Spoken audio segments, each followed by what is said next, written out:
porque por medio de él los unos y los otros tenemos entrada por un mismo Espíritu al Padre.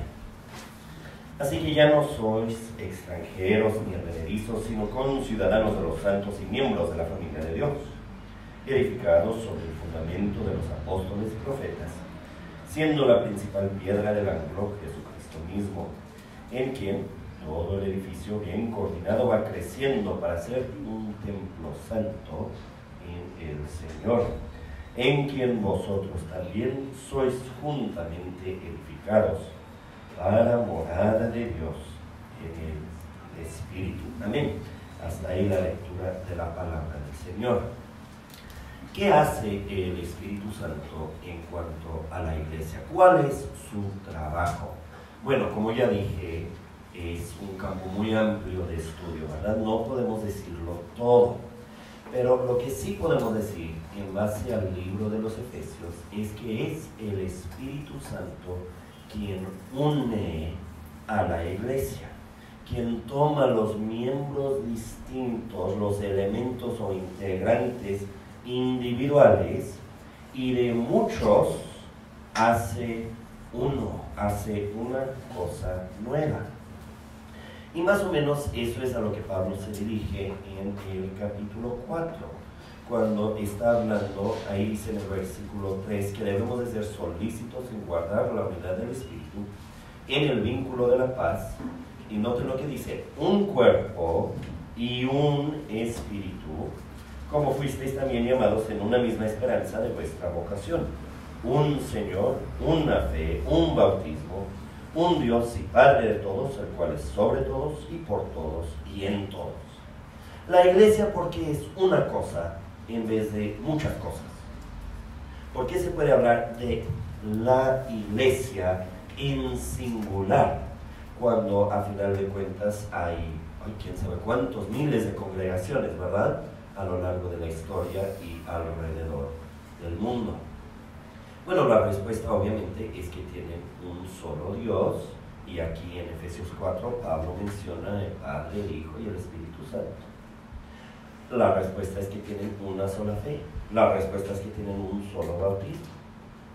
Pero vamos a notar específicamente la importancia que existe detrás del dicho un espíritu, un cuerpo y un espíritu. Vamos a pensar en la analogía del ser humano. ¿Cuántas partes tiene el cuerpo humano? Pues no sé, la verdad no sé. Si hay aquí algún biólogo, ¿verdad?, quizás nos pueda decir. Pero ¿por qué es que este cuerpo es una cosa cuando está conformada de tantas piezas, de tipos distintos de material, y aparte muchas de cada una de ellas? ¿Por qué es que mi apéndice también es parte de mi cuerpo cuando no es lo mismo que mis pulmones? Y etcétera, ¿verdad? Ya entienden el punto. Porque los anima un mismo principio de vida, es lo que llamamos el alma. Y así como el alma del ser humano activa, funciona en todos los miembros del cuerpo y no funciona en los alrededores, así el Espíritu Santo une a todos los miembros de la iglesia, nos hace un cuerpo, porque es el mismo Espíritu quien está activo en nosotros. Con solamente mi alma no puedo mover este micrófono, ¿verdad? Por más que lo mire, que intente controlarlo con la mente, ¿verdad? No funciona. ¿Por qué? No es parte de mi cuerpo. Pero qué fácil mover la mano, qué fácil hacer, pues, no todo, ¿verdad?, pero mucho de lo que se me ocurre hacer cuando se trata del cuerpo de uno mismo. Es porque el alma está completa en cada parte del cuerpo, de acuerdo a los teólogos antiguos. Motiva, mueve, da unidad, une estos elementos distintos en una.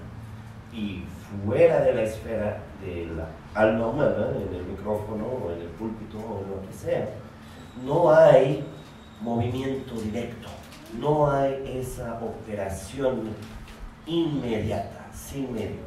Si quiero mover la puertita aquí, pues mi mano no tiene que tocar, no lo puedo mover por fuerza de mi alma. En el cuerpo de Cristo, el Espíritu Santo toma ese lugar de todos nosotros que somos tan distintos en muchos aspectos.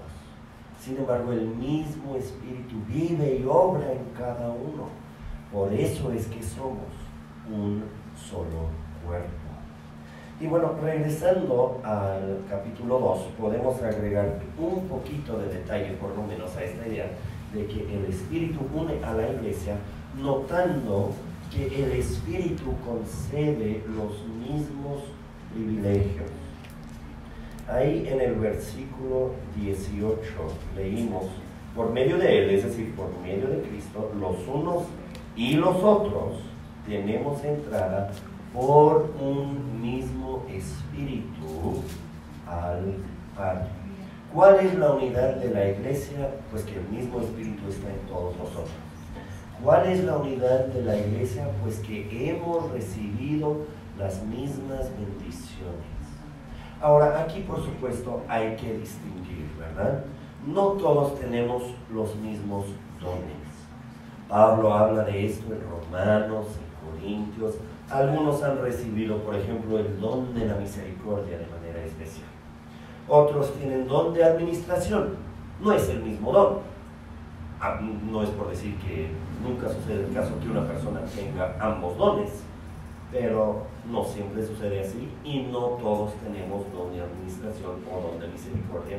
A veces hay personas que no tienen ni el uno ni el otro, ¿verdad? Pero tienen otros dones.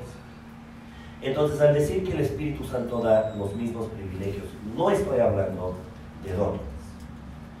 Otra limitación, obviamente, no estamos hablando de que todos estemos al mismo nivel de madurez. En su primera carta, Juan puede escribir a sus lectores y puede escribir a niños, a jóvenes, a padres, ¿verdad? Entendiendo que hay distintas etapas, distintos niveles de desarrollo dentro de la vida cristiana. Por los nombres que ocupa ahí, ¿verdad? Pues vamos a pensar que lo normal es que los niños se conviertan en jóvenes y los jóvenes se conviertan en padres, ¿verdad? Que no será otro el desarrollo. Pero aunque avanzamos en nuestro conocimiento, aunque crecemos en la gracia, aunque pasamos por las pruebas y nuestro carácter llega a tener esa aprobación de la cual habla Pablo en Romanos 5, eso no es de lo que se trata cuando digo que el Espíritu Santo concede los mismos privilegios. ¿Okay? No estoy hablando de dones, no estoy hablando de desarrollo, estoy hablando de posición, de privilegio, de lo que en principio tenemos como creyentes. Y bueno, Pablo aquí menciona uno de ellos cuando dice tenemos entrada por un mismo Espíritu al Padre. Hermanos, aquí a lo mejor hay personas que se convirtieron hace años, que han sido madurados, que han sido puestos a prueba, que tienen una piedad, un carácter comprobado. Y a lo mejor aquí hay personas que apenas ayer o pasado comenzaron a andar con Cristo. La primera persona, la persona ya madura en la fe, tiene mayor acceso al Padre que el que acaba de comenzar. ¿No, verdad? Tenemos el mismo acceso al Padre. Podríamos poner otros ejemplos. Ahorita que yo llevo ya varios años trabajando de pastor, gozo más, no gozo más, pero tengo más de la justificación que cuando era un chavillo escuincle que no entendía nada. No, ¿verdad? La justicia que Dios nos da es la justicia de Cristo. Puedo crecer en mi entendimiento, puedo crecer en mi certeza de la fe tocante a la justificación, puedo disfrutar más de mi justificación ahorita que antes, pero no soy más justificado el día de hoy al día cuando primero Dios me convirtió. El Espíritu Santo une a la iglesia también por ese medio, porque nos da a todos los mismos privilegios de nuestra posición ante Dios, como perdonados, como justificados, pero también como adoptados. ¿Alguno de nosotros es más hijo de Dios que otro? No, ¿verdad? Y el privilegio del acceso, de la entrada, de poder estar con Dios, de poder exponerle nuestras necesidades en oración.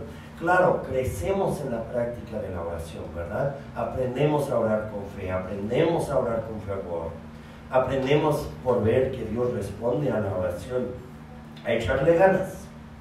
Y es cierto que una persona con experiencia tiene esas ventajas en la oración. Pero a veces la gente como que opina, ¿verdad? El Señor sí oye a ese, pero a mí no. El Señor, a él lo escucha, pero cuando yo no, como que nada sucede. Hermanos, no es la manera correcta de pensar. Obviamente hay personas que piden oración a los pastores y se entiende, ¿verdad? Pero los pastores también necesitan las oraciones de sus congregaciones, de los niños en sus congregaciones. ¿Por qué? Porque Dios oye a su pueblo. Tenemos entrada por un mismo Espíritu al Padre. Mis oraciones no cuentan más que las oraciones de cualquier creyente. Todos tenemos libertad. Es cierto, yo conozco personas que usan más esa libertad que otras personas, ¿verdad? Pero en sí la entrada que tiene, la bienvenida que recibimos de parte de Dios, no cambia. Si algunos se sienten más bienvenidos que otros, es porque van más. O sea, la puerta de Dios siempre está abierta. Si uno entra mucho y otro entra poco, eso no es porque la puerta estaba cerrada, eso es porque no quiso entrar.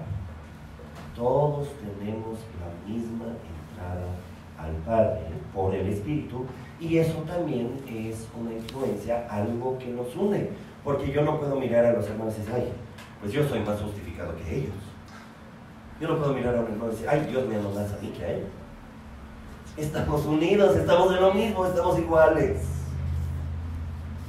Esta es una de las cosas, ¿verdad?, que relativiza todas las estratificaciones que puedan existir en la sociedad. En la sociedad en general puede haber, pues, conflictos, tensiones raciales, conflictos étnicos, puede existir el clasismo, pueden existir muchas divisiones, ¿verdad? En el reino de Dios, en el cuerpo de Cristo, todos tenemos el mismo acceso. No hay privilegiados y despreciados. Y eso también nos une, ¿verdad? Porque entendemos que la unidad que tenemos en el Espíritu Santo es mucho más importante que las divisiones, sean de país, sean de raza, sean de estado económico, sean de educación, sean de lo que sea. ¿Qué distinción humana me van a decir que se puede poner en la balanza con los privilegios que nos da el Espíritu Santo y pesar más? Ninguna, ¿verdad? Nadie se atreve a decir que sí.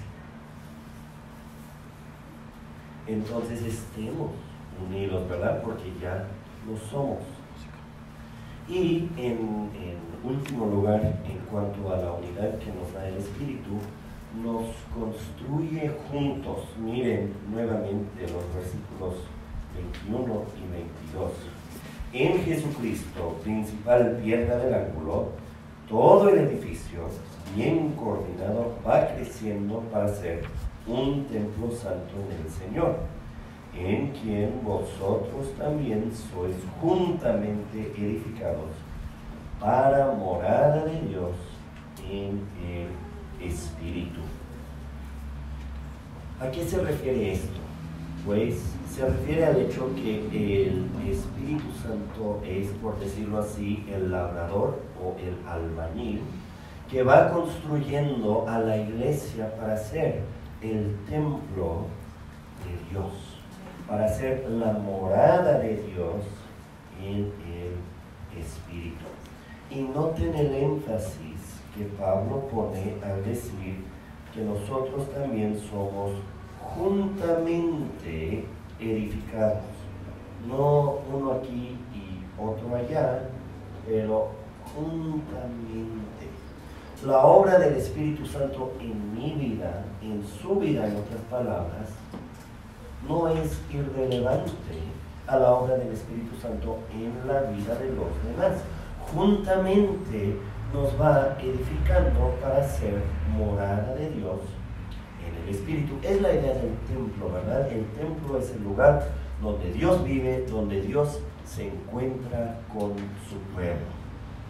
Por esto es que sumamente el Señor Jesucristo puede decir, o puede ser denominado como el templo de Dios, y puede decir a los judíos, ¿verdad?, que si destruyen el templo, Él lo levantará en 3 días, hablando del templo de su cuerpo. Porque donde Dios mora con los hombres, pues donde Dios el Hijo agregó a su naturaleza divina una naturaleza humana perfecta y completa, en la morada de Dios. Y nosotros que también somos, como estábamos viendo, el cuerpo de Cristo, somos siendo edificados para ser la morada de Dios. O sea, el final del propósito de Dios para nosotros, y se puede explicar también en estos términos, que seamos su casa, seamos el templo, no seamos simplemente los que llegan al templo para encontrarnos con Dios, sino que nosotros mismos, siendo piedras vivas, constituyamos la residencia, el palacio real de nuestro Dios.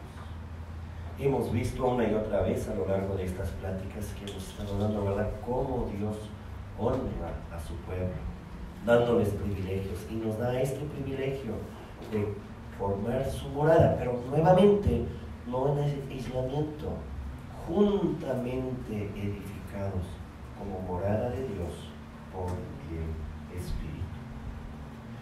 Bueno, en breve, ¿verdad?, es lo que hace el Espíritu Santo en la iglesia, la une, nos hace una sola cosa, nos da los mismos privilegios y juntamente nos edifica para que seamos, a final de cuentas, la morada de Dios. ¿Eso qué implicaciones tiene para con nosotros? Bueno, la primera implicación es muy obvia, ¿verdad? Ya lo leímos en el capítulo 4 y el versículo 3. Solícitos en guardar la unidad del Espíritu en el vínculo de la paz. Note la importancia de eso, guardar, no establecer.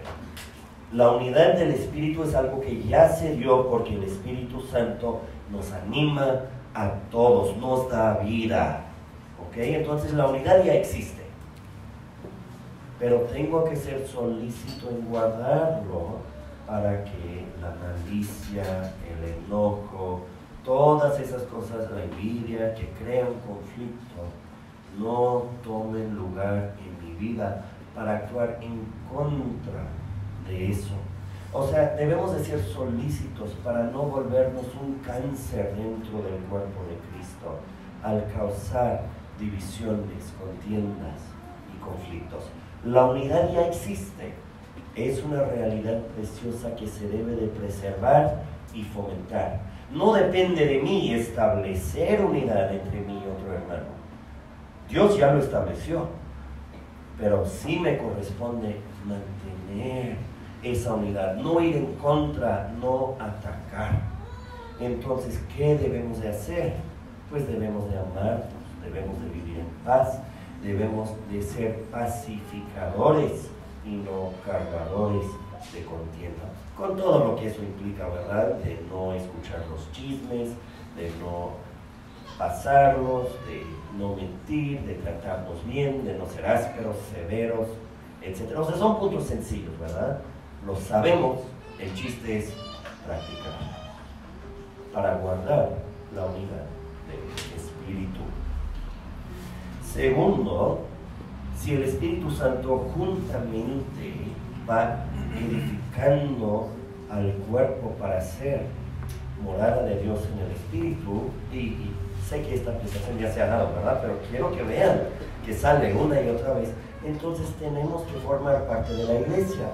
Si Dios juntamente está edificando su templo de piedras vivas, si juntamente lo está haciendo, ¿cómo se me va a ocurrir pensar que voy a gozar, voy a experimentar, voy a disfrutar de la obra de Dios en mi vida si me voy por allá? Si se dice juntamente, ¿cómo voy a decirle a Dios, ay Señor, a mí no me edifiques juntamente con los demás, nada más tú y yo? El propósito de Dios es edificarnos juntamente, estar unidos. Entonces esa especie de cristianismo que dice, pues, no más mi Cristo y mi Biblia, Cristo y yo, no. Lo hemos visto de otros textos, ¿verdad? Pero también de este sale juntamente edificados. Y para concluir, debemos reconocer a nuestros hermanos como privilegiados igualmente que nosotros, como de igual valor que nosotros, como parte del mismo cuerpo. O sea, la medida del amor de Cristo para mi hermano es igual que la medida de su amor para mí. Y entonces, ¿cómo lo veo? ¿Cómo lo considero? Pues como estábamos diciendo, con esos ojos de amor, de comprensión. Y hermanos, esto se relaciona muy estrechamente con la Santa Cena. Estamos familiarizados, ¿verdad?, con las palabras de Pablo, que dice que el que come o bebe sin discernir el cuerpo de Cristo, come y bebe juicio para sí. Bueno, ¿cómo podemos fallar en discernir el cuerpo de Cristo? Pues podría existir una manera doctrinal de fallar en discernir el cuerpo de Cristo. Uno piensa en los herejes de la iglesia antigua, ¿verdad?, que negaran que Cristo fuera verdaderamente hombre. Pues el pan nos habla del verdadero cuerpo de Cristo. Si Cristo no fue hombre, entonces el pan es símbolo mentiroso. Quien tiene esa doctrina y participa, come y bebe indignamente. Se podría hablar de una falla de discernimiento moral en acercarnos a la Santa Cena, comer y beber indignamente al no tomar en serio que somos partícipes de Cristo, que recibimos de Él y que entonces es obligatorio que nos alejemos de la impureza y de la maldad. Si vivimos en pecado sin arrepentimiento, al acercarnos a la Santa Cena, en efecto, no discernimos el cuerpo de Cristo porque no le damos el valor que debe de tener, no lo reconocemos como algo sumamente serio y veraz. Pero también podríamos hablar de una falla de discernir el cuerpo de Cristo en un sentido relacional. O sea, el cuerpo de Cristo se representa por el pan.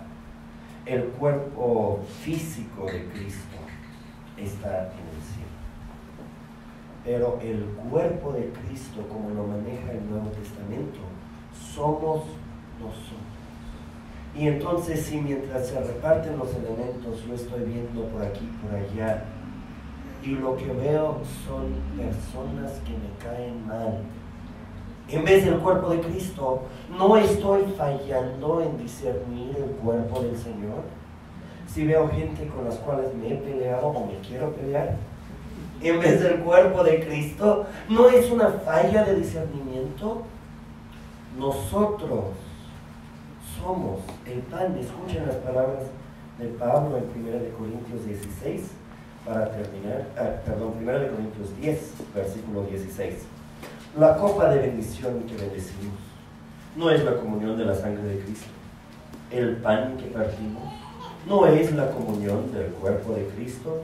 Siendo uno solo el pan, nosotros, con ser muchos, somos un cuerpo, pues todos participamos de aquel mismo pan.